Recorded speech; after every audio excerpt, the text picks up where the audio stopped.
Hello my dear students, स्वागत है आपका अपना चैनल आर के क्लासेस में।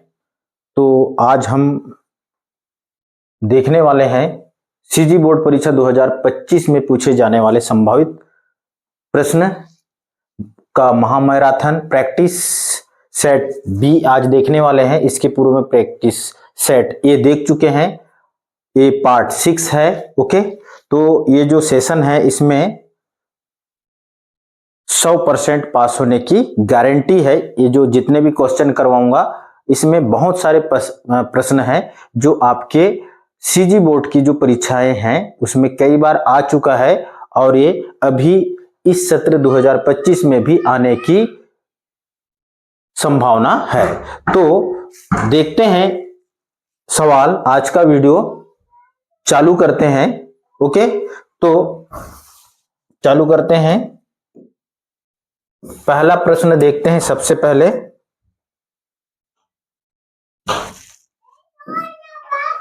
ये है आपका पहला प्रश्न, ऑब्जेक्टिव। जैसे आपका क्वेश्चन पेपर में पूछता है उसी के अनुरूप ये क्वेश्चन पेपर सेट है। ओके, तो ये पहला प्रश्न है, सही विकल्प चुनकर लिखिए। प्रश्न क्रमांक पहला है, सही विकल्प चुनकर लिखिए। पहला प्रश्न है, निम्न में कौन सा व्यंजक बहुपद नहीं है। ये चार ऑप्शन दिए हुए हैं। ओके, तो ये चारों में से इसका राइट आंसर क्या होगा ये हमको यहां से देखना है और साथ में हम कैसे पहचानना है इस वीडियो के माध्यम से समझते हैं। ठीक है, तो देखिए बहुपद नहीं है। ओके, तो बहुपद किस रूप में होता है? बहुपद का जो मानक रूप है ax² plus bx plus c के रूप में होना चाहिए। ओके, तो ये है आपका ax² plus bx plus c। ठीक है, इस रूप में होना चाहिए, बट यहां पर ये तो वर्ग समीकरण होगा। ठीक है, तो इस रूप में होना चाहिए। तो देखते हैं क्या ये जो बहुपद है इस रूप में है।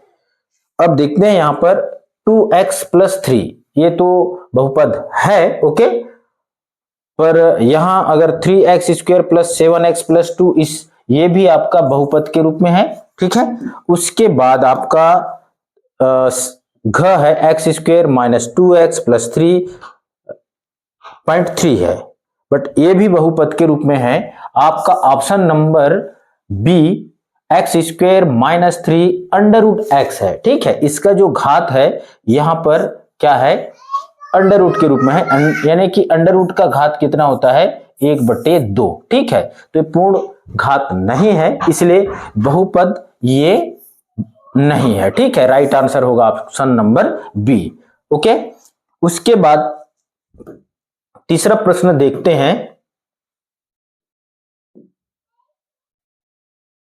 यह है आपका तीसरा प्रश्न, चक्रवृद्धि ब्याज की गणना में समय प्रति 6 माही संयोजित होने पर 3 वर्ष में 6 माही की संख्या होगी। 3 वर्ष में, एक साल में 2 बार, यानी कि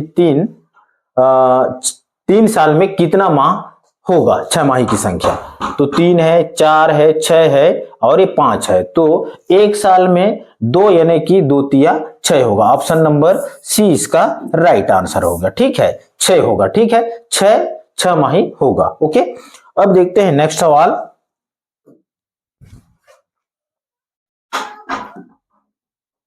नेक्स्ट है आपका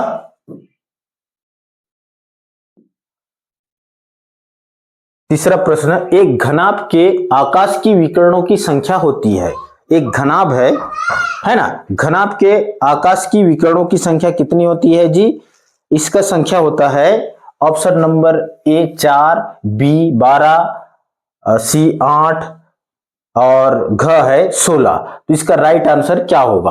आप भी कमेंट करके बता सकते हैं इसका राइट आंसर क्या हो सकता है। ठीक है, तीसरा का राइट आंसर होगा ऑप्शन नंबर ए 4 होगा। कितना होगा? 4 होगा। ठीक है, कितने होते हैं? आकाश की विकिरणों की संख्या 4 होता है। ठीक है,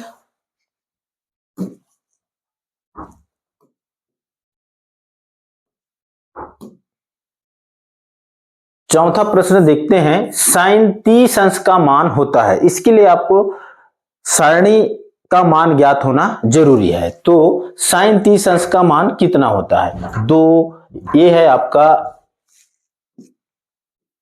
1/2 और 1 और 0। तो इसका राइट आंसर होगा ऑप्शन नंबर बी, 1/2 इसका राइट आंसर होगा। ठीक है, उसके बाद नेक्स्ट देखते हैं।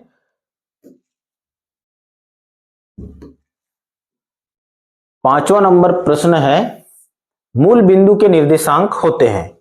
मूल बिंदु के अगर हम डायग्राम इस तरह से खींचते हैं, ठीक है, तो ये जो बिंदु है, दोनों एक्स अक्ष और वाई अक्ष का मिलान जो बिंदु है, ये क्या होता है?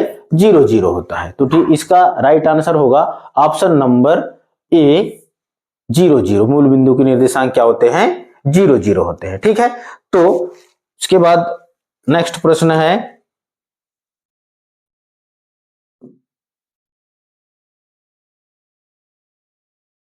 खंड ब, रिक्त स्थानों की पूर्ति कीजिए। अब हमको रिक्त स्थानों की पूर्ति करना है। ठीक है, तो देखते हैं कैसे रिक्त स्थानों की पूर्ति करते हैं। पहला प्रश्न है, दो समरूप आकृतियों की माप में विशेष अनुपात होता है जिसे खाली स्थान कहते हैं। क्या कहते हैं? दो समरूप आकृतियों की माप में विशेष अनुपात होता है, उसको क्या कहते हैं? इसको कहते हैं स्केल गुणांक। क्या कहते हैं?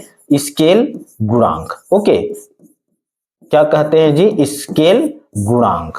यहां पर आ जाएगा स्केल गुणांक। दूसरा है, समांतर श्रेणी में 3 6 9, ठीक है, डेश डेश का 10वां पद होगा। देखो यहां पर ये जो समांतर श्रेणी है, इसमें प्रथम पद क्या है? ए है, और डी का मान हो जाएगा 6 में 3 घटा देंगे तो 3 आ जाएगा। ठीक है, यानी कि डिफरेंस कितने का है? 3 का है। तो 10वां पद यानी कि 3 दहम 30 हो जाएगा। तो इसका राइट आंसर मतलब खाली स्थान में क्या आएगा? 30 आ जाएगा। ठीक है, तीसरा प्रश्न है, बिंदु 4 ऋण 5 में x के निर्देशांक हैं। ये देखिए, ओके, आलेख अगर खींचते हैं तो x निर्देशांक x, ये y, ये धनात्मक, ये है आपका धनात्मक, ये है ऋणात्मक, ये भी ऋणात्मक। तो यहां पर देखिए x निर्देशांक ये धनात्मक, मतलब इधर है आपका 4। ठीक है, x निर्देशांक क्या हो जाएगा? इसका 4 हो जाएगा। ठीक है, इसका आंसर क्या हो जाएगा? खाली स्थान में 4 आ जाएगा। ठीक है, नेक्स्ट प्रश्न देखते हैं।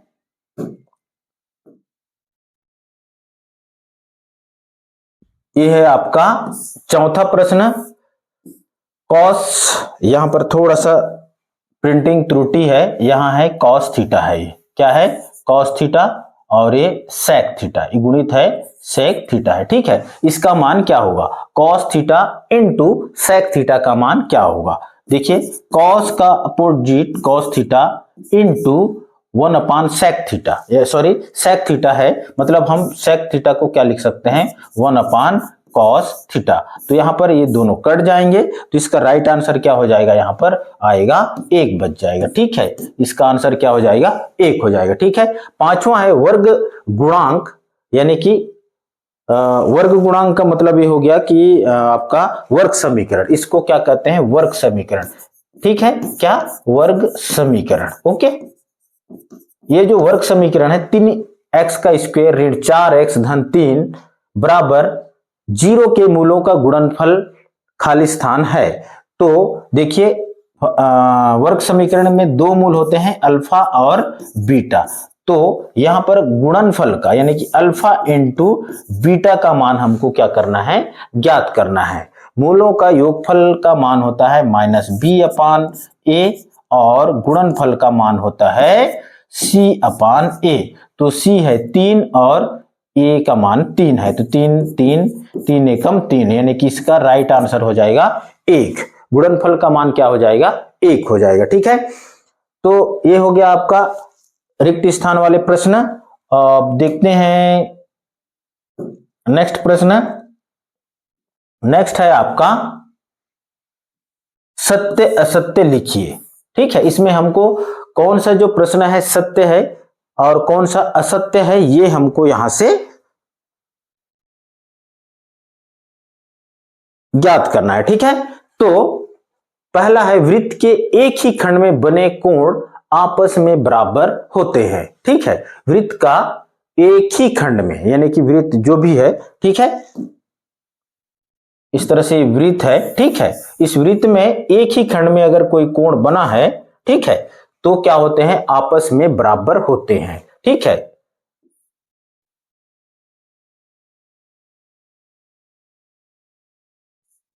ठीक है, तो ये क्या होते हैं, आपस में क्या होते हैं, बराबर होते हैं, यानी कि ये क्या है, आपका राइट होगा। क्या होगा, ये राइट होगा, ठीक है। दूसरा है, आवर्ती जमा खाता में जमा करने की कोई निश्चित अवधि नहीं होती है, ये है गलत, ठीक है, ये असत्य है। यहां पर आपको लिखना होगा असत्य, ये है सत्य, ठीक है। क्या है, सत्य है, ठीक है। तीसरा है, सम संख्या का वर्ग सदैव सम संख्या होता है। देखिए, सम संख्या जैसे कि 2 है, 2 का वर्ग क्या हो जाएगी जी, 4 हो जाएगा, होगा, ठीक है। उसी प्रकार 4 का अगर हम वर्ग निकालते हैं तो क्या हो जाएगा, 4 चौक 16। देखिए, सम संख्या आ गया, ये भी सम आ गया, यानी कि कोई भी अगर सम संख्या का वर्ग निकालते हैं तो उसका जो वर्ग है क्या होगा, सम संख्या ही होगा, ठीक है। नेक्स्ट प्रश्न, चौथा है, सॉरी वो है सत्य, ठीक है। चौथा है, सभी सर्वांग बहुभुज समरूप भी होते हैं। सभी सर्वांग बहुभुज समरूप होते हैं, ये भी सत्य है, ठीक है। क्या है, सत्य है, ओके। क्यों सत्य है जी, दोनों सर्वांग सम, ओके, बहुभुज क्या होंगे, समरूप होंगे, ठीक है। पांचवा है, विविक्तर का मान शून्य होने पर दोनों मूल क्या होते हैं, बराबर होते हैं, यानी कि डी का मान क्या हो जाता है, 0 हो जाता है, ठीक है। दोनों मूल यानी कि विविक्तर यानी कि डी का मान शून्य होने पर दोनों मूल क्या हो जाते हैं, बराबर हो जाते हैं, यानी कि अल्फा और बीटा का मान, दोनों का मान क्या हो जाता है, बराबर हो जाता है, ठीक है। ये भी क्या है, सत्य है, ठीक है। इस तरह से आपका ऑब्जेक्टिव प्रश्न जो 15 नंबर का है, इसकी तैयारी अभी फिलहाल इस सेशन में, ओके, प्रैक्टिस सेट में ये हो चुका है, ठीक है। इसी तरह के प्रश्न पूछे जाएंगे आपके बोर्ड एग्जाम में, ठीक है। अब देखते हैं नेक्स्ट प्रश्न। अब ये 1 नंबर का हो चुका है, अब देखते हैं हम 2 नंबर के प्रश्न, ठीक है। ये है आपका दूसरा प्रश्न, क्या है, 8, 14 और 16 का चतुर्थानुपाती ज्ञात कीजिए। चतुर्थानुपात कैसे ज्ञात करते हैं आपको समझना है यहां, ठीक है। चतुर्थानुपाती कैसे ज्ञात करेंगे,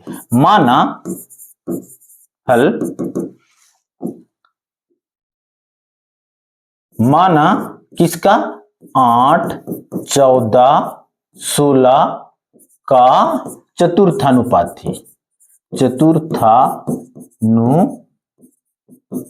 क्या है, चतुर्थानुपाती x मान लेते हैं। क्या मान लेते हैं, x है, ठीक है। क्या है, x मान लेते हैं, तो क्या हो जाएगा जी, ये हो जाएगा 8 अनुपात 14 अनुपात 16 अनुपात क्या, x हो गया, ओके। अब देखिए, इसका हमको चतुर्थानुपाती ज्ञात करना है 8, 14, 16 का, ठीक है। चतुर्थानुपाती का मतलब हो गया ये चौथे नंबर का मान, किसका, अगर तृतीय अनुपाती होता, 2 अगर मान दिया है तो तृतीय यानी कि ये हो जाएगा यहाँ का तीसरा पद। इसी में भी अगर द्वितीय अनुपात ज्ञात कीजिए बोलने से 8 के बाद का जो भी संख्या है, 8 के बाद जो संख्या मानेंगे वो यहां पर आ जाएगा, उसके बाद ये आएगा आपका तीसरे में, फिर ये आएगा चौथे में, इस तरह से आएगा, ठीक है। जिस स्थान में बोलता है उसी स्थान का हमको मान ज्ञात करना है। यहाँ चतुर्थानुपाती यानी कि तीसरे के बाद चौथा, ठीक है। तो ये हो गया आपका 8, अनुपात का मतलब होता है बटे, ठीक है, यानी कि 8/14। समानुपात का इसको इस तरह से लिखा जा सकता है, सबसे पहले हम इस तरह से लिखते हैं, 8 अनुपात 14 समानुपात 16 अनुपात x, ठीक है। तो ये हो जाएगा 8/14, समानुपात का मतलब होता है बराबर, ठीक है, 16/x, ठीक है। अब देखिए यहां पर अगर अंश का अंश के साथ भाग जाएगा, यानी कि ये पक्षांतर होगा तो इधर आएगा तो यह इसको काटेगा, ठीक है, भाग देगा। उसी प्रकार इसलिए हम क्या कर देते हैं, यहां पर 8 कम 8, 8 दूने 16, यहीं पर भाग दे दिए, ओके। हर का हर के साथ, अंश का अंश के साथ भाग जाएगा सीधा सीधा, अगर बराबर के एक पक्ष से दूसरे पक्ष में भाग देते हैं तो, ठीक है।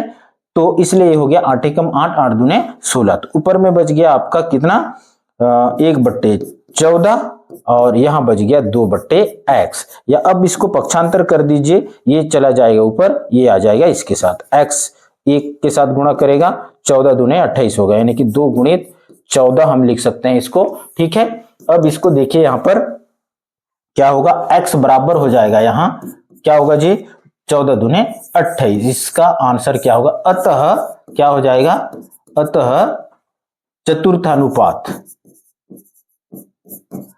चतुर्थानुपाती क्या हो जाएगा, यहां पर हो जाएगा x बराबर कितना आया जी, 28। ये हो गया इसका आंसर। इस तरह से सवालों को क्या करना है, हल करना है। ओके, ये हो गया आपका दूसरा प्रश्न का सॉल्यूशन। इस तरह से अगर आप हल करेंगे तो कहीं पर भी आपका माइनस नहीं होगा, पूरा पूरा नंबर मिलेगा, 2 नंबर। ठीक है, नेक्स्ट प्रश्न देखते हैं।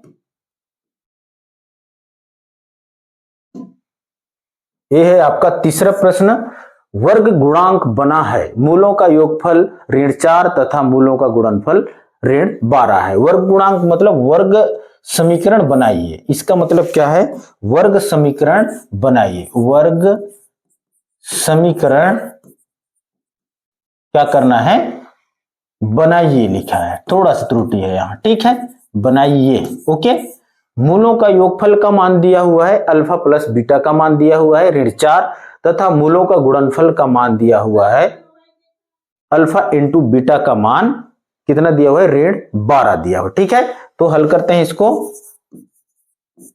ये हो जाएगा, सबसे पहले क्या दिया हुआ है, मूलों का योगफल का मान, मूलों का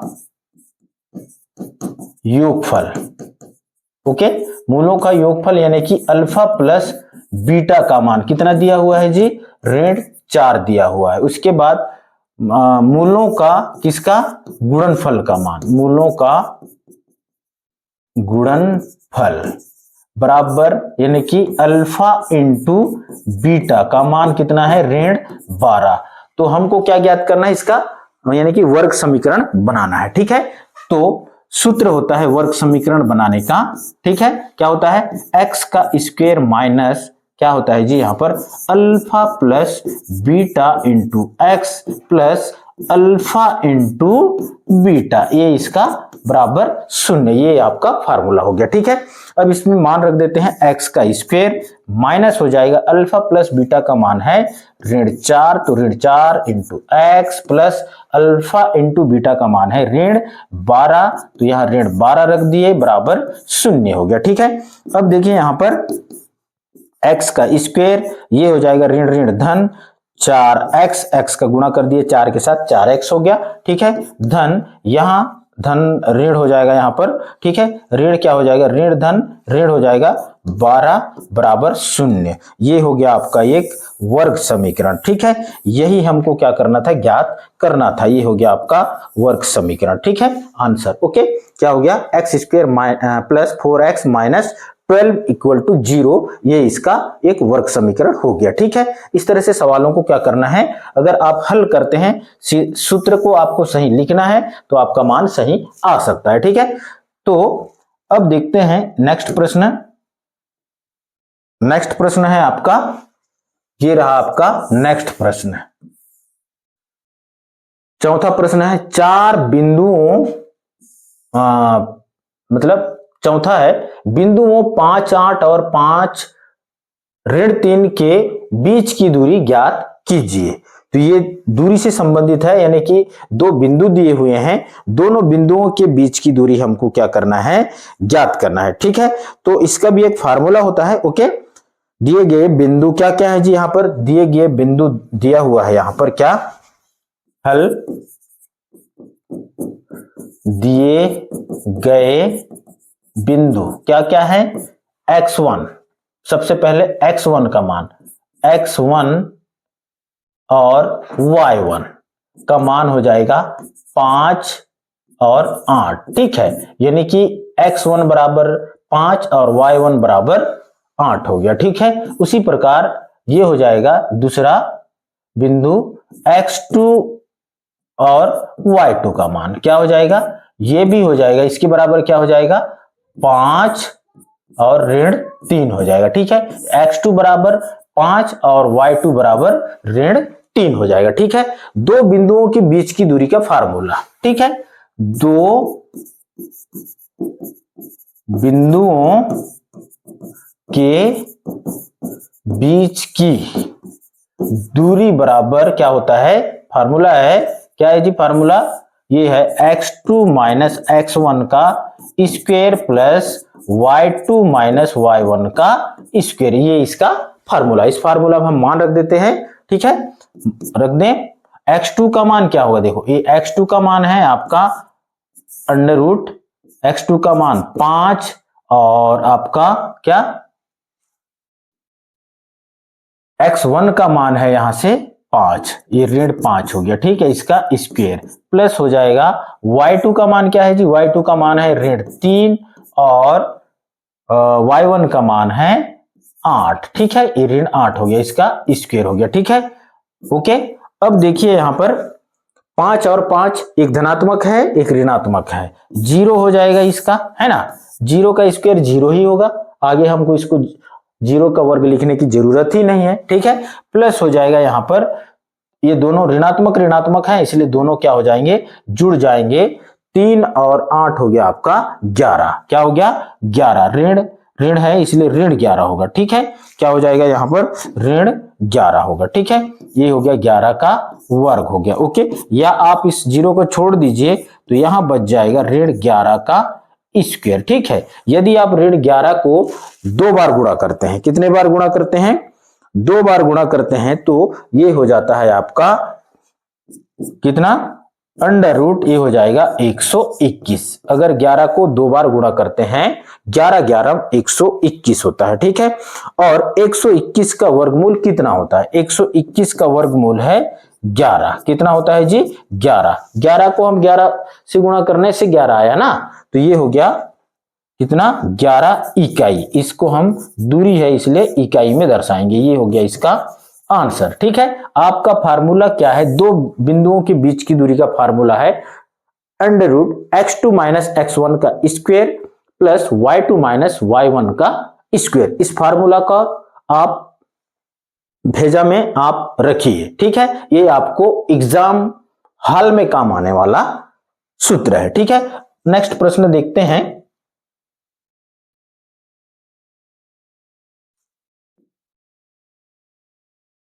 ये है आपका 5वां प्रश्न, ठीक है। 5वां प्रश्न क्या है, देखिए, मान ज्ञात कीजिए। क्या ज्ञात करना है हमको, मान ज्ञात करना है। इसका मान आप कैसे ज्ञात करते हैं थोड़ा देखें और समझें इस सवाल को, ठीक है।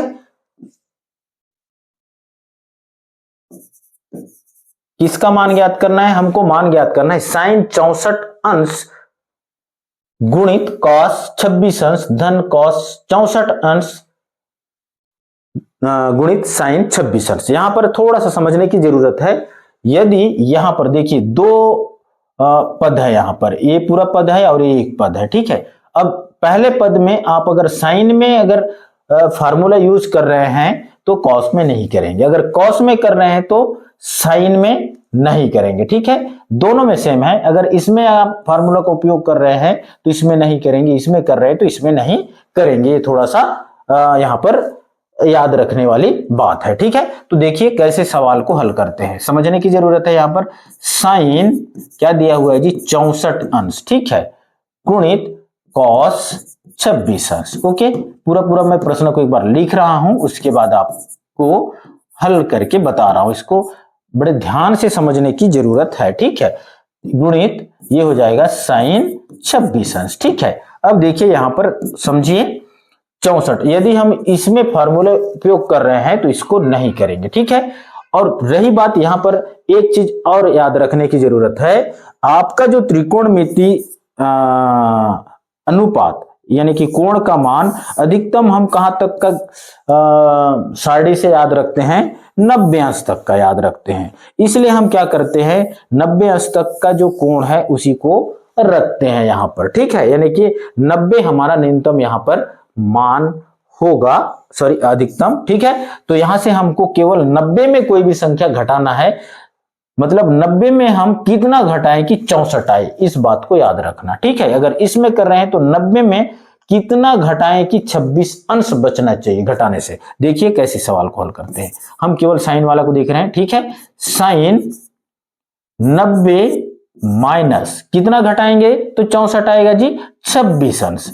यहां पर आपको ज्यादा दिमाग को प्रेशर देने की जरूरत नहीं है, यहां पर जोड़ घटाव करने की भी ज्यादा जरूरत नहीं है। आप आंख बंद करके यदि इस वाला में मान को लेकर चले, पहले वाला पद में चल रहे हैं, तो यहाँ ए वाला जो पद है ऑटोमेटिकली घट जाएगा, ठीक है। यानी कि 90 में 64 घटाएंगे तो 26 घटाएंगे तो 64 बचेगा, ठीक है। यानी कि घटाने से इतना बचना चाहिए। अगर यहां पर देखते तो यहां पर कॉस क्या हो जाता जी, 90 में 64 घटाएंगे तो 26 आएगा, ठीक है। तो यहां पर क्या करेंगे, यहां कहने का मतलब ये हो गया कि साइन में 64 घटाने से मतलब 90 में कितना घटाएं कि 64 आना चाहिए, बस आपको यहां पर ध्यान रखने की जरूरत है।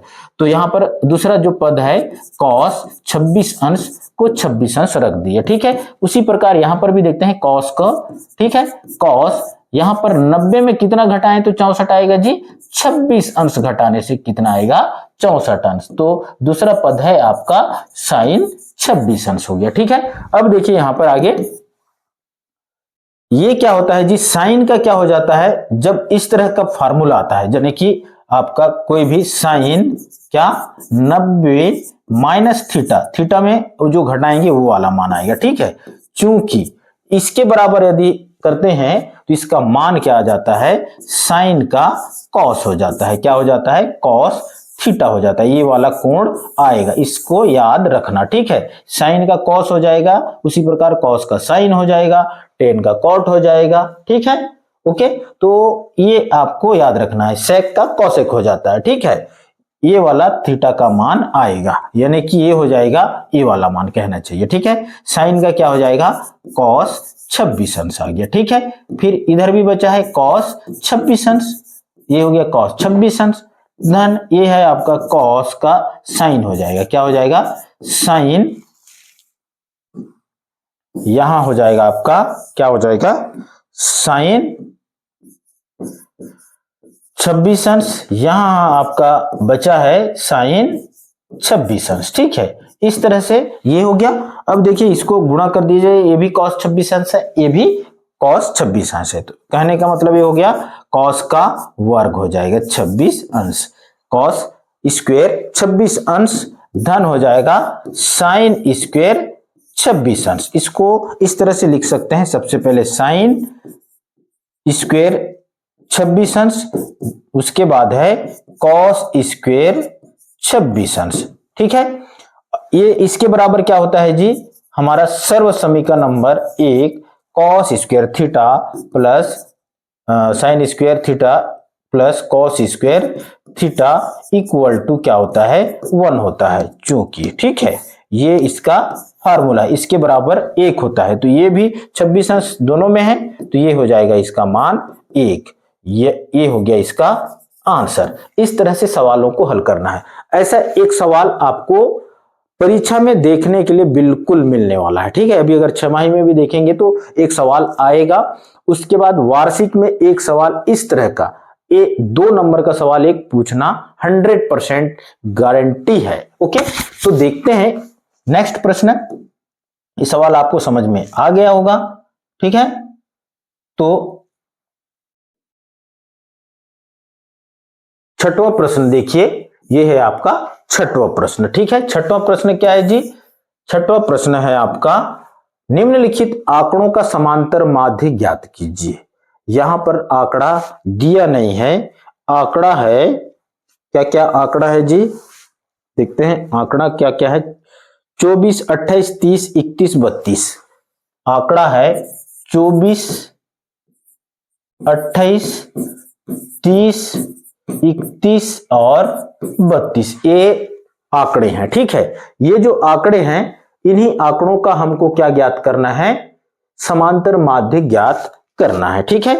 तो यहां कुल आंकड़े कितने हैं, हल करते हैं। यहां कुल कितने आंकड़े हैं जी, यहां n बराबर कितने हैं, 1 2 3 4 5, कितने हैं 5 आंकड़े हैं, ठीक है।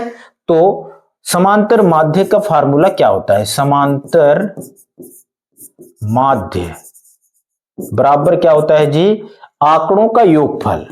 अगर 6वीं से आप पढ़ते आ रहे हैं, आंकड़ों का योगफल, बटे आंकड़ों की संख्या, आंकड़ों की संख्या, ये इसका फार्मूला है। इसको इस तरह से भी लिखा जाता है समीशन, क्या आंकड़े को क्या किससे दर्शाते हैं जी, आंकड़े को हम दर्शाते हैं x से, ठीक है, कैपिटल X, या यहां पर आप लिख सकते हो x बराबर, कैपिटल X बराबर लिख सकते थे यहां 24, 28, 30, 31, 32, ठीक है। तो कैपिटल X बटे n, ठीक है। इस सूत्र में मान रख देते हैं, टोटल आंकड़े कितने हैं, 24 धन 28 धन 30 धन 31 धन 32, ये हो गया। नीचे टोटल कितने आंकड़े हैं, 5, तो 5 कर दिए, ओके। अब देखिए सारे आंकड़े को जोड़ देते हैं, 8 4 12, 13, 5 15 का 5, हंसी लाया 1, 2 2 4, 3 7, 3 10, 3 13 और 1 है 14, 145 बटे 5 हो गया, ठीक है। कितना हो गया, 145 बटे 5, इसको आप भाग दे दीजिए 5 से, 5 एकम 5, 5 दूने 10, 5 निया 45, ठीक है, ये भी कट गया। तो आपका जो समांतर माध्य है कितना आ गया जी, 29, ठीक है। ये 29 आपका क्या हो गया, आंसर हो गया, ठीक है। समांतर माध्य का फार्मूला में मान रखे तो आपको जो है समांतर माध्य का मान आ गया 29, ठीक है। इस तरह से सवालों को क्या करना है, हल करना है। ये वीडियो आपको पसंद आएगा तो जरूर लाइक कर देना। नेक्स्ट प्रश्न देखते हैं,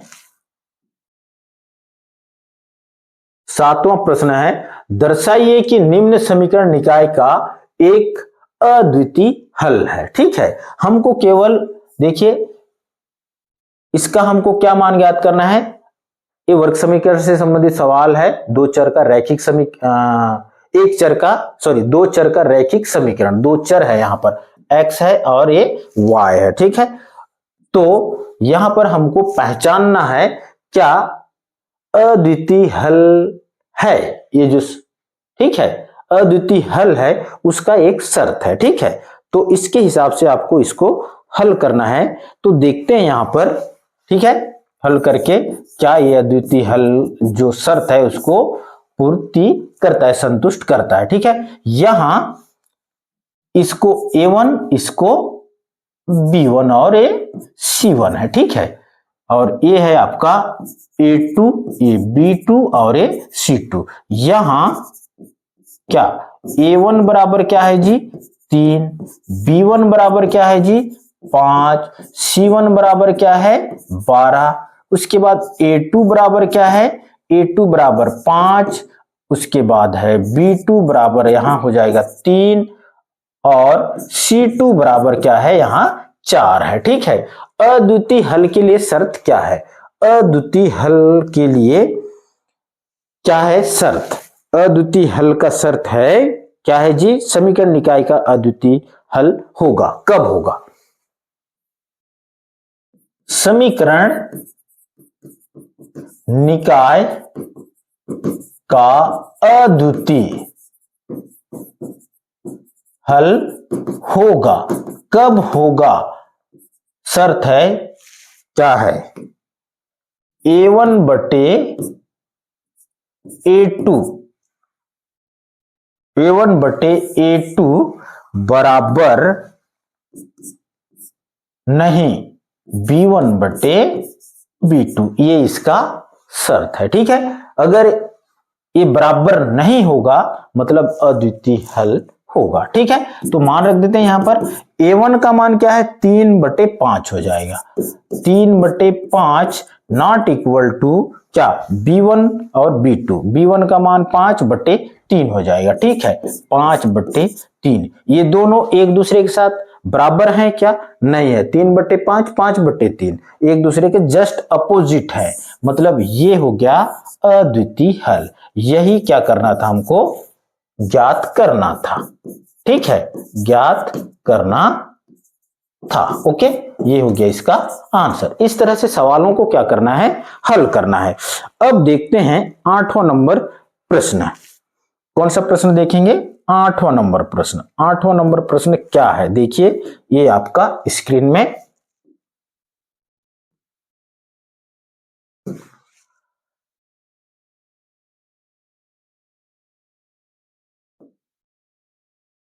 ये है आपका 8वां नंबर प्रश्न स्क्रीन में।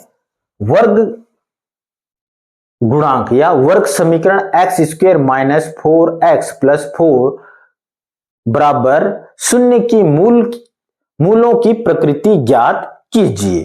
ठीक है, इस तरह का सवाल देखिए, अक्सर जो है सवाल हम बनाते हैं तो विविक्तर ज्ञात कीजिए, विभेदक ज्ञात कीजिए, ये अक्सर हम लोग जानते हैं, बट प्रकृति ज्ञात कीजिए ये बहुत कम लोग यहां पर कंफ्यूज हो जाते हैं, तो आपको यहां पर समझने की जरूरत है। ठीक है, इसका मतलब प्रकृति का मतलब भी विविक्तर ही ज्ञात करना है कुल मिलाकर। ठीक है, प्रकृति भी यदि ज्ञात करने के लिए बोल रहा है तो यहां पर भी हमको क्या ज्ञात करना है, विविक्तर का मान ज्ञात करना है। ठीक है, तो हल करते हैं यहां पर सबसे पहले सवाल को। ओके, कैसे सवाल को हल करेंगे ये यहां पर आप सीखेंगे। ठीक है, दिए गए वर्ग समीकरण की तुलना मानक वर्ग, दिए गए समीकरण की तुलना किससे करने पर, मानक वर्ग समीकरण से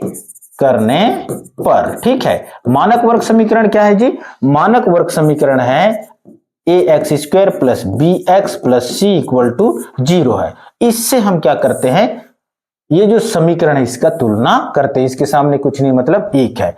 a बराबर क्या हो जाएगी जी, यहां a बराबर क्या है 1, b बराबर क्या है, b बराबर ऋण 4 और c बराबर क्या है 4। ठीक है, तो क्या ज्ञात करना है हमको, मूलों की प्रकृति ज्ञात करना है। क्या ज्ञात करना है, मूलों की प्रकृति। इसलिए क्या हो जाएगा, विविक्तर, क्या विविक्तर को d से दर्शाया जाता है, d बराबर b² - 4ac, इसका फार्मूला है। बहुत सारे बच्चे यहीं पर कंफ्यूज हो जाते हैं विविक्तर में और प्रकृति में। ठीक है, तो आपको यहां पर क्या करना है, d = b का मान है ऋण 4 का स्क्वायर हो जाएगा। ठीक है, ऋण 4, a का मान 1 और c का मान है 4। ठीक है, तो d बराबर क्या हो, देखो 4 चौक 16। ठीक है, धन हो जाएगा, ऋण ऋण धन हो जाएगा। ठीक है, ऋण 4 चौक 16, देखो 16 में 16 गया, कितना बचा, 0 बच गया। कितना बच गया जी, d = हो जाएगा यहां पर 0। क्या हो गया, 0। d का मान क्या हो गया, 0। d का मान यदि 0 होता है तो क्या होता है, मूल क्या होते हैं जी, वास्तविक और समान होते हैं। ठीक है, इसलिए क्या है, मूल क्या हो जाएगा, वास्तविक।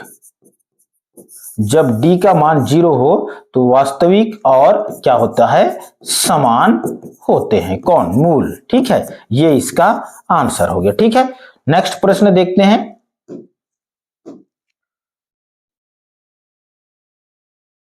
अगला प्रश्न है आपका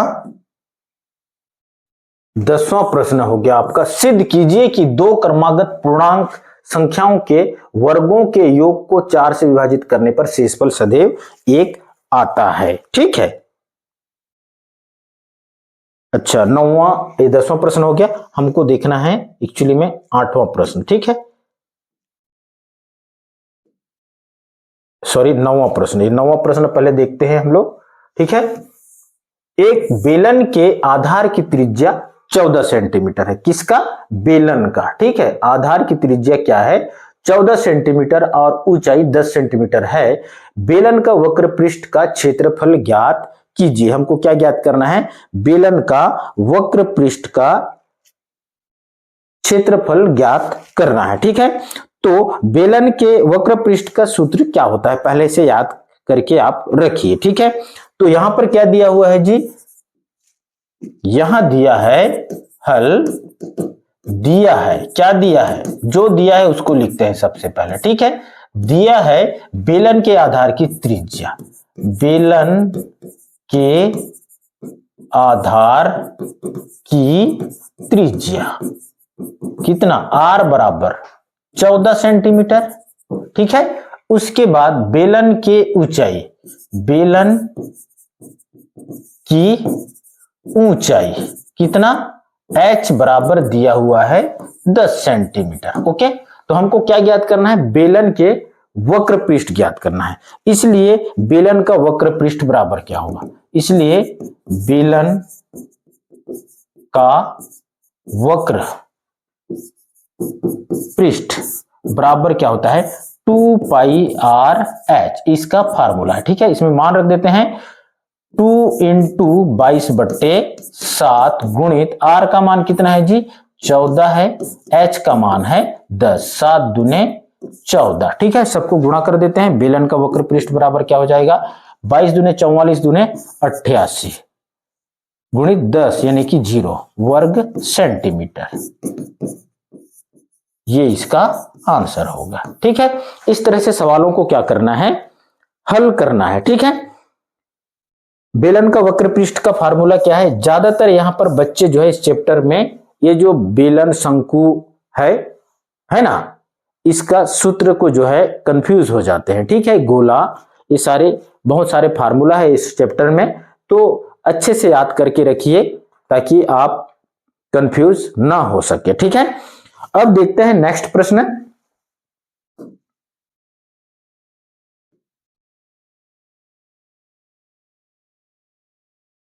दसवां प्रश्न देखिए, सिद्ध कीजिए कि दो क्रमागत पूर्णांक संख्याओं के वर्गों के योग को 4 से विभाजित करने पर शेषफल सदैव 1 प्राप्त होता है, ठीक है। यह सवाल भी इंपॉर्टेंट है, ऐसा सवाल बहुत बार पूछ चुका है, इससे संबंधित जितने भी प्रश्न है, ठीक है, बहुत बार पूछ चुका है। तो इस प्रश्न को आप अच्छे से समझिए ताकि आप जब भी एग्जाम हॉल में बैठे तो ऐसे सवालों को आसानी से सुपर फास्ट हल कर सके, ठीक है। तो माना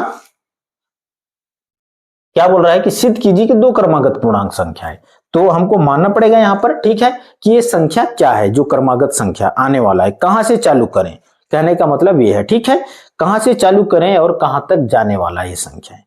तो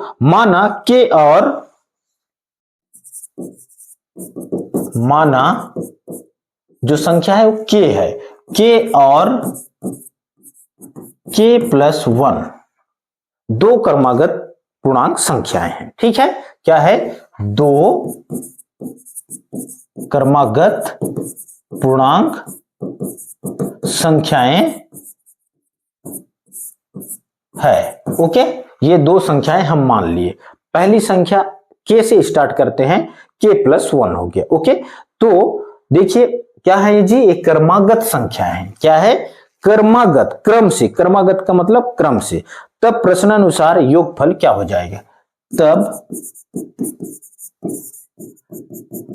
प्रश्नानुसार योगफल क्या हो जाएगा, किसका, एक क्रमागत संख्याओं का योगफल, ठीक है, क्रमागत संख्याओं के वर्गों के योगफल, ठीक है। तो क्रमागत संख्या को s के, ये आपका क्या है, पहली संख्या है क्रमागत संख्या, ठीक है, सीरियल, ओके, बराबर हो जाएगा k का स्क्वायर वर्गों का योग, बोला है ना, k का स्क्वायर, ये जो पहली संख्या है उसका वर्ग और k+1 का वर्ग हो गया, ठीक है। इसको हल करते हैं, k का स्क्वायर प्लस क्या हो जाएगा, ये k यानी कि ये क्या है, एक फार्मूला में उपयोग हो गया, a प्लस b का स्क्वायर, इस फार्मूला से, ठीक है, a का स्क्वायर प्लस b का स्क्वायर प्लस 2ab, ये फार्मूला होता है। इस फार्मूला के तहत हो जाएगा k का स्क्वायर प्लस 1 का स्क्वायर प्लस 2, एक है तो 2 1 इंटू k हो जाएगा, ठीक है। तो ये हो गया आपका k का स्क्वायर प्लस k का स्क्वायर प्लस 1 का स्क्वायर 1 ही होगा प्लस 2k हो गया, ठीक है। अगर और आगे देखते हैं तो ये हो जाएगा k square plus k square, मतलब क्या हो जाएगा, ये दोनों जुड़ जाएंगे तो 2k का स्क्वायर प्लस हो जाएगा क्या, यहां पर है एक 1 प्लस 2k या 2k+1 भी लिख सकते हैं, ठीक है। ये इसका समीकरण हो गया, ओके। तो यहां से अब चाहे तो क्या कर सकते हैं जी, यहां से 2, ये दोनों में 2 है तो 2 को बाहर निकाल देते हैं, तो ये हो जाएगा, अच्छा 2k बाहर निकल जाएगा, क्या निकलेगा 2k, दोनों में k है तो 2k, तो यहां बच जाएगा k का k प्लस 2k निकल चुका है 1 प्लस 1, ये आपका यहां पर बच जाएगा। ठीक है, ये आपका समीकरण हो गया। ओके, वर्गों के योग का समीकरण हो गया।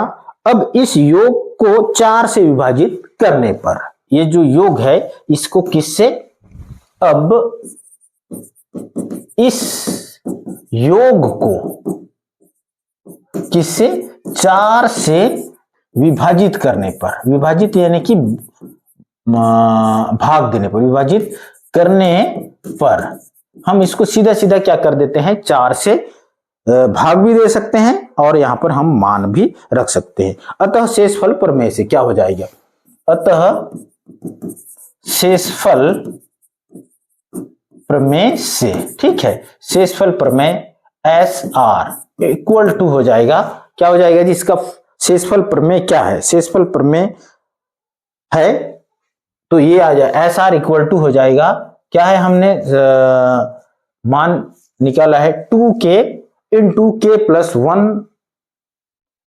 प्लस 1, ये हम लोग ये मान निकाल चुके हैं। ठीक है, तो इस मान में हम क्या करेंगे, k का मान रख देते हैं। ठीक है, तो ये है आपका 2k k प्लस 1 प्लस 1। ठीक है, यहां पर या क्या k बराबर, चाहे तो आप लिख सकते हो k बराबर 4 रखने पर, कहां, समीकरण में, पहला उसको समीकरण नंबर 1 दे सकते हो, इसको समीकरण नंबर 1 दे सकते हो। ठीक है, इस समीकरण में k बराबर 4 रखते हैं तो s k का मान क्या हो जाएगा जी, 4 बराबर 2 इंटू 4, फिर 4 प्लस 1 प्लस 1। ठीक है, तो ये हो जाएगा आपका 4 दूने 8। ओके, फिर ये हो जाएगा आपका 4 1 5, कितना हो गया, 5 धन 1, 8 पंचे 40 धन 1। ठीक है, यदि यहां S4 है। ओके, अब इस S4 में क्या करें, यहां पर हो जाएगा आपका 40 41 हो जाएगा, कितना हो जाएगा 41। अगर ये जो S4 है इस 4 को पक्षांतर कर देते हैं तो क्या होगा, 4 दहम 40, 4 दहम 40 दशमलव 1, 1 बच रहा है ना, यानी कि आपका अगर 40/4 धन 1 है तो क्या हो जाएगा, यहां पर ये 10 कट जाएगा सीधा सीधा, तो बचा क्या, शेषफल तो बचेगा ही ना। यदि इस तरह से भी भाग दे रहे हैं 41 को 4 से तो ये हो जाएगा 4 दहम 40। ओके, शेषफल कितना बचा, 1 बच गया ना, यही शेषफल तो बचता है जी।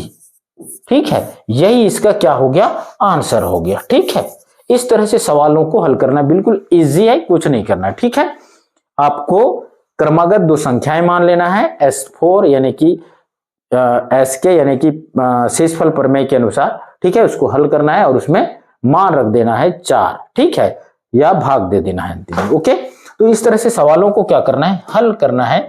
नेक्स्ट प्रश्न देखते हैं, नेक्स्ट प्रश्न क्या है, आपका 10वां हो चुका है। अब हम देखते हैं 11वां प्रश्न। क्या 11वां प्रश्न क्या है, 11वां प्रश्न है आपका, बहुत इजी है और बहुत इंपॉर्टेंट सवाल है ये। ठीक है, इस सवाल को आप अच्छे से समझिए, आपके लाइफ को चेंज कर देगा। आपको एक अच्छे नंबर यानी कि 3 नंबर तो मिलना ही है इस सवाल से, 3 या 4 नंबर। ओके, तो देखिए यहां पर क्या दिया हुआ है, उस सरल रेखा का समीकरण ज्ञात कीजिए जिसकी प्रवणता 7/3 है तथा रेखा बिंदु 6 0 से होकर जाती है। ठीक है, तो इस सवाल को कैसे हल करते हैं ध्यान से समझिए। ठीक है, देखिए सरल रेखा का समीकरण का फार्मूला क्या होता है, सरल रेखा का, माना रेखा का समीकरण क्या है, माना रेखा या सरल रेखा। ठीक है, सरल रेखा का समीकरण क्या होता है जी, सरल रेखा का समीकरण होता है y बराबर क्या, y बराबर mx प्लस c, ये सरल रेखा का समीकरण है। ठीक है, अब देखिए यहां पर क्या बोल रहा है जी, जिसकी प्रवणता 7/3 3 है। ये जो सरल रेखा है इसकी प्रवणता कितना है? 7/3 है। ठीक है, तो प्रवणता बराबर क्या होगा? प्रश्न अनुसार क्या हो जाएगा? प्रवणता, क्या जी? प्रवणता का मान दिया हुआ है प्रश्न में, प्रवणता को m से दर्शाया जाता है। m इक्वल टू हो जाएगा कितना? 7/3, यानी कि m का मान कितना दिया हुआ है? 7/3 दिया हुआ है। ठीक है, अब देखिए, इसलिए रेखा का समीकरण क्या होगा? इसलिए रेखा का समीकरण क्या होगा? मतलब ये जो रेखा का समीकरण है इसमें हम m का मान रख देते हैं। y बराबर हो जाएगा क्या? m का मान 7/3 x प्लस सी हो जाएगा। ठीक है, क्या हो जाएगा? y equal to 7/3 x plus C इसका समीकरण हो जाएगा। ठीक है, और यदि इसको आगे थोड़ा सा हल कर लेते हैं तो ये हो जाएगा 7/3, ठीक है, x धन 3 सी हो जाएगा। इस 3 को इधर पक्षांतर कर देते हैं तो ये हो जाएगा 3y इक्वल टू 7x धन 3 सी। ये है आपका सरल रेखा का समीकरण। ठीक है, ये हो गया आपका सरल रेखा का समीकरण। ये जो रेखा है किससे होकर जाती है जी? 6 0 से होकर जाती है। किससे होकर जाती है? 6 0 से। इसलिए ये जो रेखा है, रेखा में हम मान रखेंगे जो इस समीकरण को क्या करेगा? संतुष्ट करेगा। ठीक है, तो यह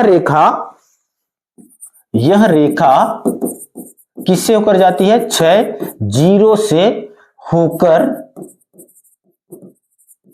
जाती है। ठीक है, किससे होकर जाती है? 6 0 से होकर जाती है। ठीक है, इसलिए क्या हो जाएगा? अतः बिंदु के निर्देशांक, बिंदु के जो निर्देशांक है, जो निर्देशांक दिया हुआ है 6 0, ठीक है, निर्देशांक क्या करेगा? सरल रेखा को क्या करेगा? संतुष्ट करेगा। ठीक है, यानी कि निर्देशांक रेखा के समीकरण को क्या करेगा? रेखा के समीकरण को क्या करेगा? संतुष्ट करेगा। ठीक है, इस मान को हम यहां पर रख देते हैं, संतुष्ट करेगा। ओके, ये तो आपका रेखा का समीकरण क्या है? 3y equal to 7x। ठीक है, क्या है? 3y इक्वल टू, इसके पहले निकाल चुके हैं हम लोग। ये है आपका रेखा का समीकरण। इस रेखा के समीकरण में मान को रख देते हैं। 3y 7x प्लस 3c है। ठीक है, तो मान रख देते हैं। ये है आपका x का मान और ये है आपका y का मान। तो 3 इंटू y का मान 0 हो जाएगा, 7 इंटू 6 हो जाएगा। क्या हो जाएगा? 7 इंटू 6 प्लस 3 c का मान। अब हमको यहां से किसका मान ज्ञात करना है? c का मान। ये 0 हो जाएगा, 6 7 42 धन 3c हो गया, या क्या हो जाएगा? 3c इक्वल टू ऋण 42 हो जाएगा, या c बराबर 42 ऋण 42/3। तो 3 एकम 3, 3 चौक 12, ऋण 14 हो गया। ठीक है, यानी कि c का मान कितना आ गया जी? ऋण 14 आ गया। कितना आया? ऋण 14 आ गया। तो अब सरल रेखा का समीकरण क्या होगा? अतः अभिष्ट सरल रेखा का समीकरण, ठीक है, अतः अभिष्ट सरल रेखा का समीकरण क्या होगा? जो समीकरण हम पहले निकाल चुके हैं उसी में हम मान रख देते हैं। समीकरण है ये वाला। ठीक है, इसी समीकरण में जो m का मान और c का मान अभी हम निकाल चुके हैं, इस मान को रख देते हैं तो क्या निकल के आएगा? ठीक है, सॉरी, ये है आपका 3y equal to 7x plus 3c है। c का मान कितना है जी? अभी निकाल चुके हैं, ऋण 14। तो ये मान रख दिए, तो ये हो गया आपका 3y equal to 7x minus plus minus हो जाएगा 14 तिया 42। ये आपका क्या हो गया? समीकरण। इसको इस तरह से और लिखा जा सकता है, क्या? 7x जिधर है उधर ही रहने दो, 7x minus 3y minus 42 equal to 0। ये एक्चुअली में सरल रेखा का समीकरण है। एक दो चर का रैखिक समीकरण। ठीक है, ये इसका आंसर हो गया। इस तरह से सवालों को क्या करना है, हमको बनाना है। और यदि हम इस ट्रिक से और ये सारे फार्मूले जितने भी अभी सवाल देखे हैं, सारे सवालों को हमको बार बार प्रैक्टिस करना है। ये जो सवाल मैंने प्रैक्टिस सेट में जो कराया है, ऐसे ही और भी सवाल हैं जिसको आपको डेली प्रैक्टिस करना है, जिससे आप 99% ला सकते हैं, यानी कि 100 में 100 नंबर ला सकते हैं। कहने का मतलब 100% ला सकते हैं। ओके, यानी कि 75 में 75 नंबर आप अगर इस ट्रिक से डेली प्रैक्टिस करेंगे तो आपका 75 पे 75 नंबर आना तय है। तो ये जो सेशन है सेट बी के, ठीक है, ये वीडियो आपको कैसा लगा आप जरूर कमेंट करना और लाइक शेयर भी जरूर कर देना। धन्यवाद। जय हिंद।